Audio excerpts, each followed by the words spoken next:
Will you please welcome Mr. Tim Burton and Mr. Johnny Depp, ladies and gentlemen.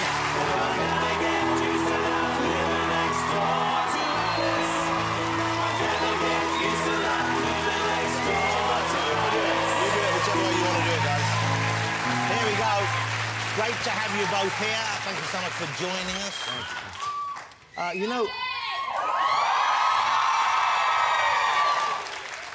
yeah, it's great to have you both here, and I'm really pleased you're both here together because I know you work with other people and you do other movies, but when I think of your movies, I tend to think of you as a pair. And you've been together, what, is it 20 years now that Edward Scissorhands first brought you together? Yeah, one journalist said we've been working together for 10 decades, which was before film was, you know, everything like that. So I'm trying to work that out. Yeah, that's a strange thing to say. Was Johnny the person you had in mind for Edward Scissorhands, or was it a film you were writing anyway and then you were looking around for the right person? No, I didn't, you know, I'd never seen the show he'd done, 21 Jump Street, but I knew about him, and I just, after I met him, I realized he was that character, you know, somebody who, you know, he's always been sort of misperceived by looking like a, you know, poster boy, and inside there was always something different, and that's sort of what the character of Edward Scissorhands was. And yeah, so I mean, you were kind of a teen idol at the time. When that TV show, you were kind of a heartthrob in all the teeny magazines and stuff. They were working hard to process some kind of a character to shove down people's throats, and I was misrepresented, really. I mean, you know, 'cause as far as I was concerned, I was just an actor doing a job. You didn't enjoy that whole side of it? Well, I mean, I don't know that anyone... It's pretty weird, you know?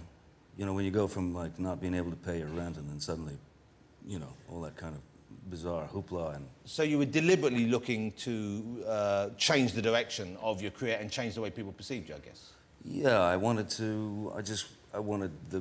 You know, I wanted the road that I wanted, you know? I didn't want to become anyone's product, really. That was basically you know, here's what's weird.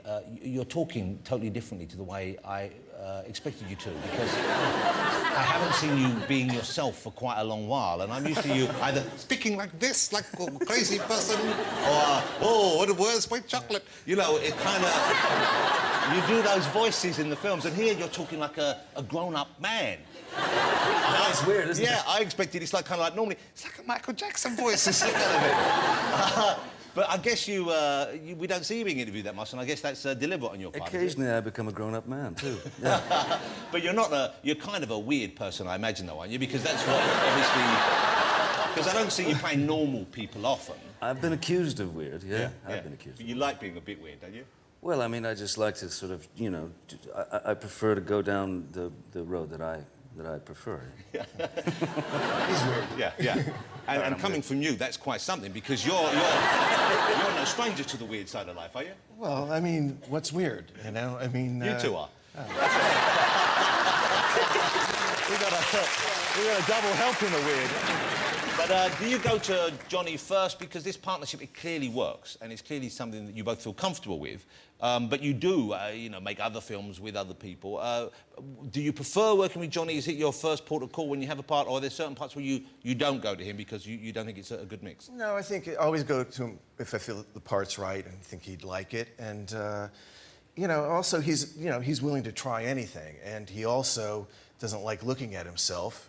He's never seen a movie that we've done together. You don't watch yourself back? I can't stand it. Yeah.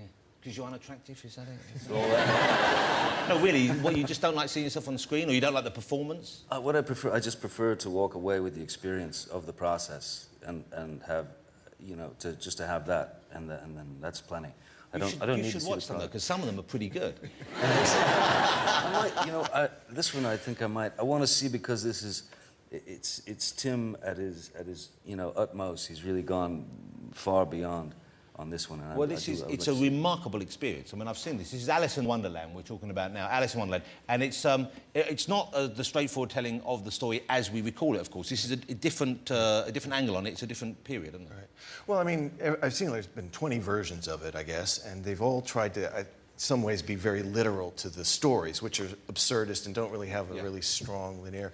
So what I liked about this was it sort of set it in a different framework, but just, you know, still the thing that always I remember as the Lewis Carroll characters, you know, the Hatter and the Cheshire Cat. They're just such iconic characters, and that's the thing we were focusing on. It's a remarkable movie. I mean, it really is a very different thing, and I genuinely adored it, and so did my kids, I'm pleased to say. But it's really quite way out there. I mean, it isn't a kind of straightforward fairy story. It isn't like the cartoon Alice from years ago. Well, I mean, people, they go like, well, it's darker or something, and then you had to go, this was written, what, 18, whatever, and it's like, well, you know, there's something that says, drink me, eat me, you know, that you don't know what it is. It's completely politically incorrect in a certain way that the story, you know, and this was, you know, as we said, if this story were written now, it would be kind of mind-blowing today. And, you know, it's been such an inspiration for musicians, artists, and so it's just, you know, it's in the subconscious of everybody in some way. And you play the Mad Hatter as if he is somewhat mad. I'm presuming that's a deliberate thing. You went in there hoping to capture him as a sort of, not a kind of insane person in a depressing way, but someone who is touched by madness.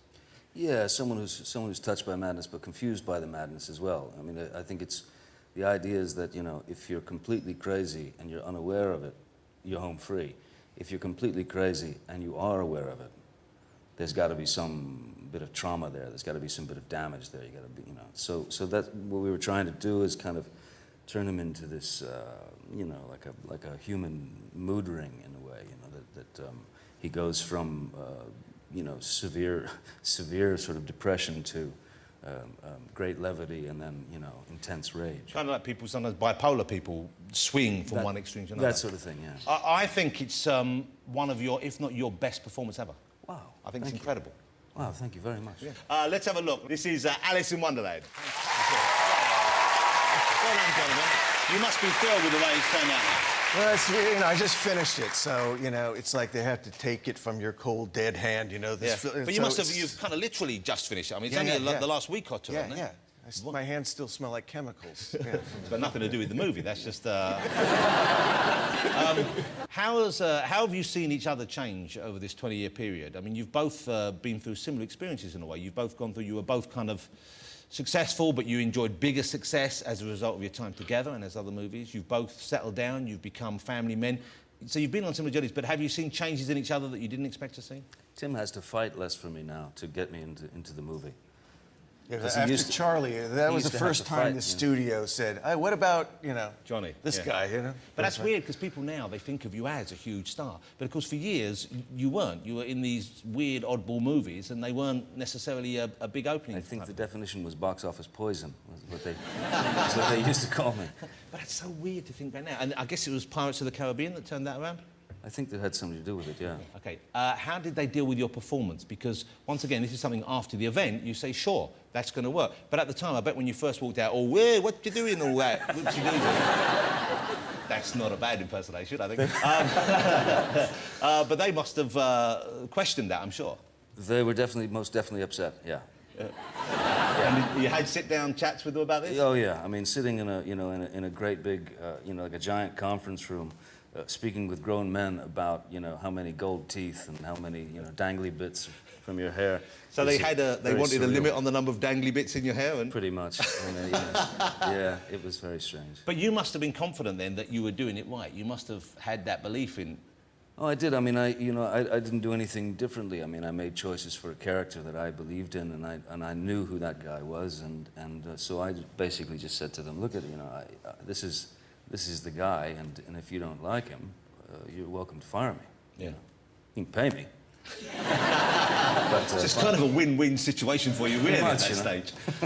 But they, you know, phenomenal success. I mean, all three of them. And there's the fourth on the way. Is that confirmed now? There is, yeah. There's a fourth on the way, and we're you know, getting through the script and coming up with some. That's really exciting, fun isn't stuff. it? Yeah, it is. And this will be the same director. Is it Gore Verbinski? This is a different director this time. It's Rob Marshall, who just did 9 and has done Chicago, and he's a very interesting guy. So you didn't want to... It's going to be a musical then, huh? He's musical hits. Well, you've done the musical, of course, Sweeney Todd. And who would have thought we'd seen you sing? Because when you were in a band years ago, you just played, was it guitar or bass? You played guitar, yeah. So you weren't a singer on stage? Never. But you did a good Sweeney Todd. Did you see Johnny and Sweeney Todd, ladies and gentlemen? He carried a tune. He was channeling Bowie for part of that movie, I think. Did you like doing the singing as part of the film experience? No.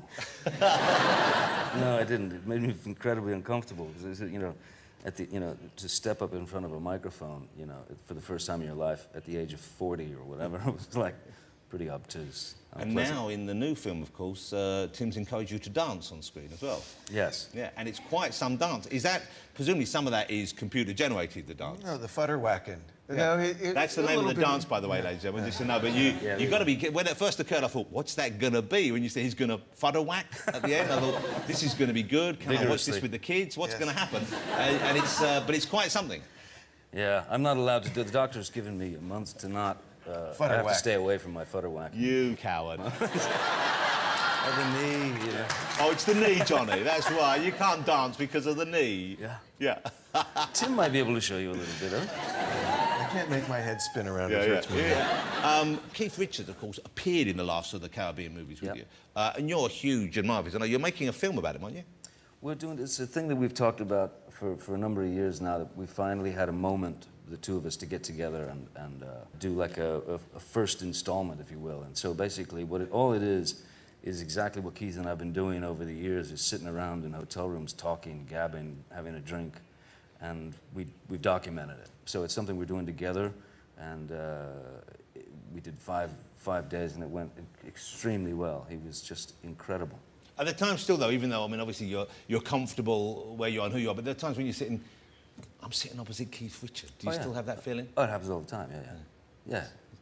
Yeah, when he starts, bringing up things about, the early days of the Stones, and being whisked out of hotels through laundry chutes and things like that. You just there must be some chunks of that period that he can't remember with absolute clarity, though, I imagine. I gotta say, he's got a pretty good memory for what he did. He's got a pretty great memory. I'm sure, like many people, when I saw the first Pirates of the Caribbean and realised that you were partly kind of like doing a Keith, the idea that you might be on screen together was an exciting one. Then when it finally came to be, what a great moment. Here you go. Remind yourself that this is Pirates of the Caribbean, the two of them together. Let me ask you about presumably you like the Pirates movie as well. Do you, as a director, when you see other people's work there, do you sit there thinking, that's great, but I would have done this, I would have done that? No, because I know what's involved in making a film. So, no, I don't. I just worry about what I'm doing. And, it was great that, because his success on that made it easier for me to work with him again. I didn't have to, Yeah. But I'm amazed because, I mean, it's a remarkable process. And obviously, when there's big money involved, which there is, for people to trust people like you to make something as strange as the films you tend to choose, that's a big risk by then. And yet you guys don't seem that flustered about it. You seem like, I'm going to do this. You have that confidence in your own vision or your own ideas. Was that always the case, Tim? Yeah, I mean, it's confidence or stupidity or just ignorance or whatever, but it's just kind of the desire to make what we wanted. And I've been lucky from the very beginning to, from Scissorhands, even though they didn't really want to do it, but after Batman, I got the chance to kind of just do a low budget kind of thing. So I've had the chance to, do the things I've wanted to do. You're both very successful men working in an industry which is primarily an American industry. So, and yet you both choose to live elsewhere. You live over here, more or less full time, as far as I know, and you live mainly in France. Is that right, Johnny? Yeah, in France, but also just it's a pretty transient existence. Why is your main base in France then? Why did you choose France and not England? What France has done for me really is like at least living in Europe has given me the opportunity for real simplicity as far as raising a family, being a dad. When we go down to our place in the south, there's no discussion, there's no movie talk, there's no nothing. It's just literally simple and free. I guess in Los Angeles, it's so much a kind of the industry dominates the whole town that even schools and even restaurants, when you go out, it's always there. Everywhere you go. I mean, everywhere you go. And you like a glass of wine occasionally, don't you, Johnny? I don't mind it. Okay. I don't mind it.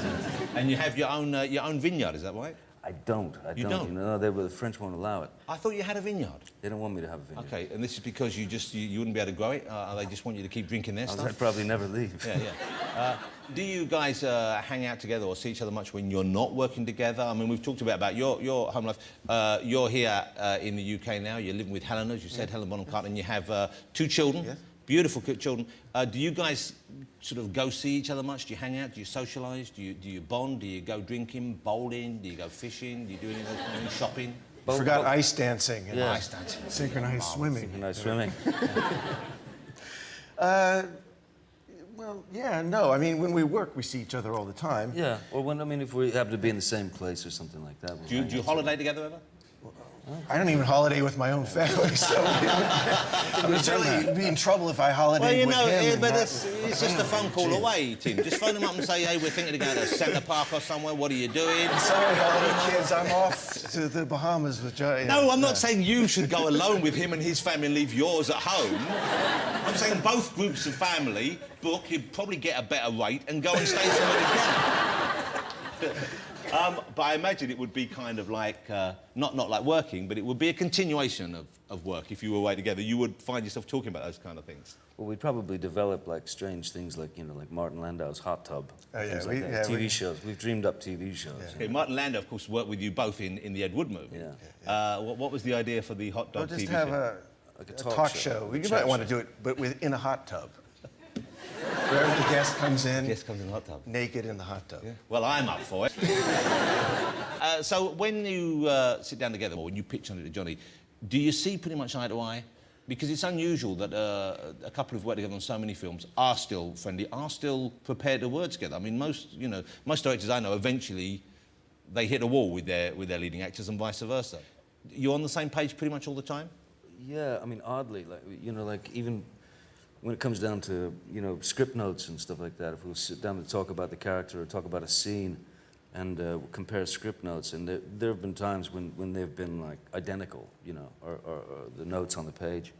And then the approach to the character, like with the Mad Hatter, for example, I had this weird little watercolor that I'd done of what I thought he should look like, and then I brought it to Tim, and then Tim had his drawings, and it was like, they were very, very close, you know. So, and how is Tim as a director? How communicative is he as a director? Because I'm led to believe that you're not the most verbal director when it comes to giving notes and advice and guidance on set. Yeah, he isn't, but I mean, at the same time, he knows exactly what he wants, and there's an incredible shorthand that somehow developed, or actually happened right away on Edward Scissorhands, where it could literally be, you know, he could turn his head that way, or kind of, you know, do something with his hands, and you go, oh yeah, I get it. You'd know what he meant. I know what he wants. So almost like the way very close family members communicate, or twins, you kind of know what each other say. It must be kind of frustrating for people who are left out. Do they pretend they know what you want and then get it tragically wrong sometimes? There was lots recently where people we just heard you guys talking. We didn't know what you guys were talking about for half an hour. You know, it was like A grip came up to me and said that. He said, I just listened to you and Tim speak, have this conversation. He says, I have no idea what you were talking about. that's why it takes two of us to go on a talk show, because maybe one sentence will come out. Together, we'll get some sense out of it. I read a couple of people who work with you, I guess they're the producer behind the thing, they believe that the characters you play on screen are kind of Tim on screen. You're like his alter ego on screen. And you don't see it that way, is that right?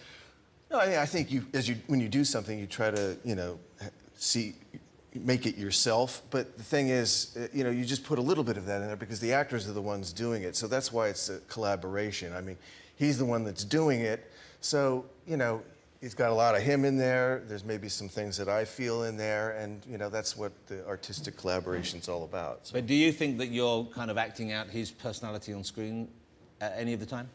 No, I mean, no, not really. I mean, I think, you know, I'm basically just trying not to embarrass him. That's my job, you know, embarrass people. Let me ask you about some of the people you work with, because how amazing it must have been to work with Marlon Brando. I mean, he must have been someone you grew up admiring, I would have thought. Yeah, he was incredible. I mean, he became a great mentor, a great friend, a great source of knowledge. He was incredibly generous and supportive with me. You couldn't ask for a better. Did he offer advice, or did you seek advice from him as a young actor? He would offer advice. He would offer advice to me.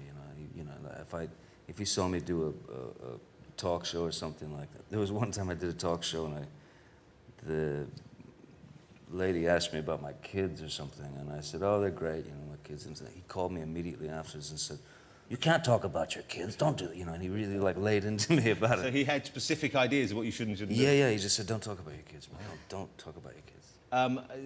You worked with him on the Don Juan movie, of course. When you get to work with someone like that, are you still someone who sort of seeks them out as a friend almost? I mean, do you want to sort of like hang out with them? Do you want to visit? Are you impressed in a sort of fan way? Or is it just business already? You kind of overcome all that? No, I mean, you know, initially when you meet someone as sort of, a legend. I mean, this kind of legend, this myth. No, there is a part of you that's, yeah, deeply sort of stupefied. Slightly intimidated. Yeah, but at the same time, he made me feel so comfortable, and sort of wouldn't let you go. He wouldn't let you go in that direction. So after a while, this Marlon Brando just became Marlon. Yeah, a guy you know. And he became one of the funniest humans I've ever known. It must be, and for you working with when you're directing, I guess you can't say it's your first day with Jack Nicholson in the Batman movie. You can't let that be Jack Nicholson to you. You can't be intimidated by him. No, but it's great because making movies is quite surreal. So it's just another surreal moment. And no, I've been lucky. I mean, the only one that almost ever beat me up was Jack Palance, and because I just gave a very simple direction: walk out of the bathroom. It was the first shot of that movie. Please just come out of the bathroom. Ooh, I've done over 100 movies. You've only done 2. And he almost beat me up right there on the spot. But had you given him specific instructions just about walk out the of the bathroom? bathroom. He didn't like that. He didn't want to do that. No. I think he came ready to try and exert his will on you. I think that was obviously the case there. He's bigger than I was. But he did the one-arm press-ups, didn't he? Exactly. So he could have kicked your ass very easily, couldn't he? Easy, yeah. But you used to be a bit wild. I don't know if ever you were physical like that, but you used to be a bit wild, and that's kind of gone now. You've sorted all that out, or you just hide it a bit deeper. Yeah, I had it a bit deeper than that. But do you ever cut loose? Or what kind of a drunk are you, Johnny? What kind of a drunk? Yeah. Well, constant. Are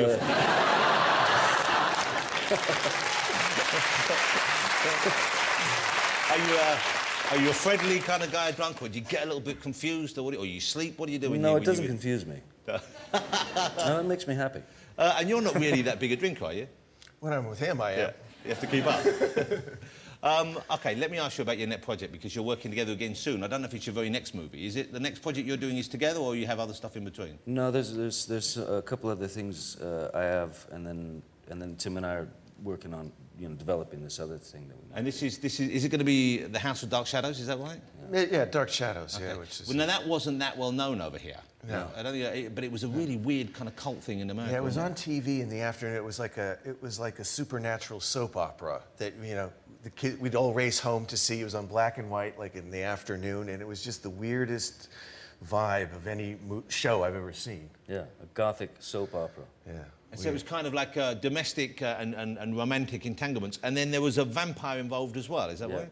Yeah, but some of the worst camera moves that you've ever seen in your whole life. I mean, and strangely, a lot of flies landing on actors' faces and then still just trying to act through it. It was amazing. But are you going to try and do that? Are you going to try and make it look... Yeah, we're going to fill the room with flies and then make the actors not pretend that they're there. Do you ever, if you go to Johnny with an idea, has he ever said no to you for anything? Has there ever been a time when you've wanted him to do something? I mean, we know you've had him photo whacking now, and you made him, well, obviously he had to sing for Sweeney Todd, but have there been things that you haven't been comfortable doing, or are you kind of open to any challenge? I always fear that he's going to come up with something that just makes me so uncomfortable, mostly like some kind of dance thing, But you wouldn't accept a role if it was a kind of a straightforward leading man role, would you?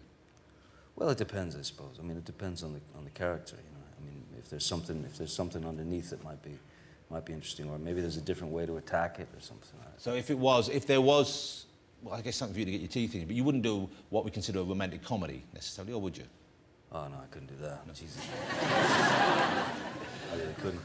I'd be a wreck. So I bet you get asked, don't you? Well, I mean, I've been asked a couple of times, but it's just not my. I couldn't do it. There's no way. Yeah. But you could be made to look presentable enough even now. I mean, if we got rid of whatever the hell that is. I know. We're teetering. We could be teetering on the brink here. How long do you think this, so far very successful, and obviously kind of on a personal level, very satisfying relationship, will last? You want to carry on making movies for as long as you both can, or do you have a kind of a game plan? Well, as long as he keeps not watching the movies we've made together, there's still a chance we'll work together, I think. What about you, Johnny? Yeah, I mean, I basically just I wait for the phone call, and if it comes, great. Is he your favourite director to work with? Oh, of course. I mean, it's like going home for me. It's Getting all very emotional. I've heard him say that Where's about that every bit? director he's worked with. He just says, yeah, it's like going home. That's what he says. Great to have you both here. The movie opens next Friday, ladies and gentlemen, Alice in Wonderland. I hope everyone gets the chance to see it on a big screen in 3D because it's... That's the way it should be seen. It's amazing. Thank you. Okay, it's almost as good as Avatar. It's great to have you both here. Ladies and gentlemen, will you join me in saying thank you to Mr. Tim Burton and Mr. Johnny Depp? Thank you so much. Thanks for doing it. Thank you.